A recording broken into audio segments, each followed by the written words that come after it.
ಇನ್ನು ಚಂದ್ರು ಲಮಾಣಿದು ಅಲ್ಲಿನೂ ಕೂಡ ಗುತ್ತಿದಾರ ಸಂಘದ ಎಲ್ಲ ಸದಸ್ಯರು ಯಾವುದೇ ರೀತಿ ತೊಂದರೆ ಕೊಡದಂಗೆ ಅಭಿವೃದ್ಧಿ ಕೆಲಸವನ್ನು ಮಾಡ್ಕೊಂಡು ಹೊಂಟಿದ್ರು ಡಾಕ್ಟರು.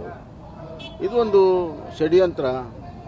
ಅವರಿಗೆ ಒತ್ತಾಯಪೂರ್ವಕವಾಗಿ ದುಡ್ಡು ಕೊಡುವಂಥ ಪ್ರಯತ್ನ ಹಲವಾರು ದಿವಸದಿಂದ ನಡೆದಿತ್ತು ಮತ್ತು ಕೆಲವೆಲ್ಲ ಆಡಿಯೋ ಗಿಡಿಯೋ ಕೂಡ ಹರಿದಾಡಿದ್ದಾವೆ. ಈ ಎಲ್ಲ ಹಿನ್ನೆಲೆಯಲ್ಲಿ ಮತ್ತು ಹಣ ಅವ್ರ ಕಡೆ ಸಿಕ್ಕಿಲ್ಲ. ಅದು ದವಾಖಾನೆಯಲ್ಲಿ ಎಲ್ಲ ಥರ ಜನನೂ ಬರ್ತಾರೆ. ಹೀಗಾಗಿ ಅದರಲ್ಲಿ ಯಾವುದೂ ಸ್ಪಷ್ಟತೆ ಇಲ್ಲ.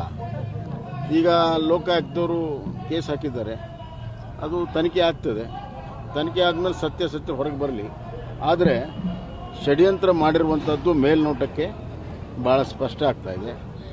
ಒಬ್ಬ ಯುವ ಡಾಕ್ಟರು ಒಳ್ಳೆ ಕೆಲಸ ಮಾಡಿ ಮುಂದೆ ಬರುವಂಥ ಈ ಸಂದರ್ಭದಲ್ಲಿ ಆ ತಾಲೂಕಿನಲ್ಲಿ ಅಲ್ಲಿಯ ರಾಜಕೀಯ ಮತ್ತು ಜಿಲ್ಲೆಯ ರಾಜಕೀಯ ಕರಿನೆರಳು ಅವನ ಶ್ರೇಯೋಭಿವೃದ್ಧಿಗೆ ಅಡ್ಡಿ ಬಂದಿದೆ.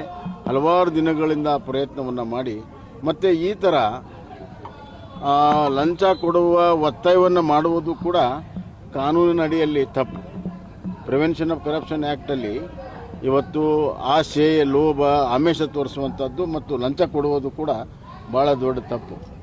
ಹೀಗಾಗಿ ಎಲ್ಲ ಆಯಾಮಗಳಲ್ಲಿ ಸರಿಯಾದ ರೀತಿಯಲ್ಲಿ ತನಿಖೆ ಆಗಬೇಕನ್ನುವಂಥ ಒತ್ತಾಯವನ್ನು ನಾನು ಮಾಡ್ತೀನಿ. ಅಲ್ಲ, ಅದು ಎಲ್ಲವೂ ಅದರಲ್ಲಿ ಎಲ್ಲವೂ ಸೇರಿದೆ. ಆದ್ದರಿಂದ ಇದು ಸಮಗ್ರ ತನಿಖೆ ಆಗಬೇಕು. ಯಾವುದೇ ಒಬ್ಬರ ಒಂದು ಸಾರ್ವಜನಿಕ ಜೀವನವನ್ನು ಈ ರೀತಿ ಷಡ್ಯಂತ್ರದಿಂದ ಮುಗಿಸೋ ಪ್ರಯತ್ನ ಅದನ್ನು ಯಾರೂ ಕೂಡ ಒಪ್ಪುವಂಥದ್ದಲ್ಲ.